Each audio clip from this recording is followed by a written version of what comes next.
Aren't there databases of accredited investors that we can buy? I am sure there are. I don't know where to buy those.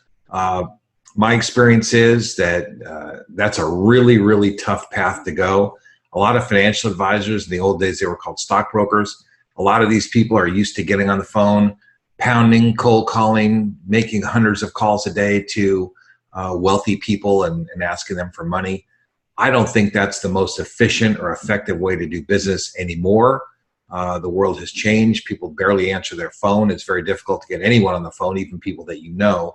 So getting somebody that you don't know from a cold list, very difficult. People are inundated with mail, email, junk mail, all different kinds of things. And so I think it's very difficult to get people's attention using those kinds of lists, even though they're probably out there.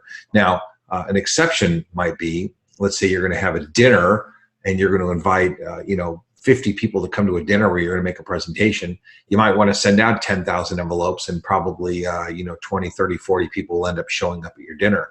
That's a good approach, and that's a good way to use an accredited investor list. But I think to get people on the phone and just start asking them for money is a very difficult approach.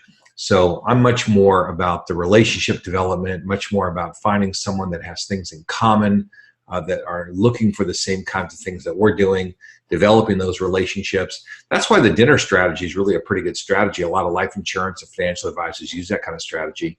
It's something that we in the syndication hedge fund business could use too, where you bring people in that don't know you, you tell them some of the things that you've been working on, some of the projects that you're doing. I wouldn't particularly pitch a deal per se. The goal would probably be to have a follow-up meeting where you could learn more about the people and then learn more about you, and kind of create some kind of relationship, which then turns into some kind of business that you all do together. So it's entirely possible to use a list, but you have to use the list in the right way. And if you use it in the right way, it can be a very powerful tool. I personally think that networking, asking people questions, having ways of qualifying people, getting people to identify themselves, or as I call, raise their hand, so that they say, hey, listen, I'm interested in talking to you.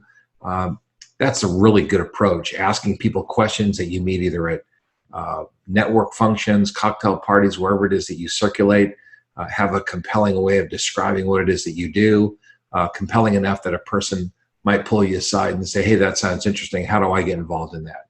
And when you say something that's compelling that causes that kind of discussion, and then you call the person the following week, that's been very powerful for me, where I'll say something and a person will either grab onto it or they don't. If they don't grab onto it, I'll either move on to the next person or talk about something different with the same person.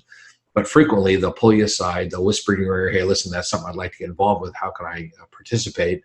And then you take them offline and say, listen, let's talk next week when we have more time to be private or whatever. And that's what we use our executive overviews for. Then we send the overview to the people and we let them familiarize themselves with our deal. And if they like that, then we can take them into the private placement process. So how do you find new customers? How do you find new investors? How do you develop these relationships? It's all part of the same family of questions. But are there databases? There absolutely are databases. Should I buy one? That really depends on how you're going to use it. I think there's a better way to use it than others. I think the idea of old-fashioned cold calling is not working so well anymore. But the idea of reaching out to a number of people so you can create some relationship with people who express interest by raising their hand or following up is probably always a really good idea.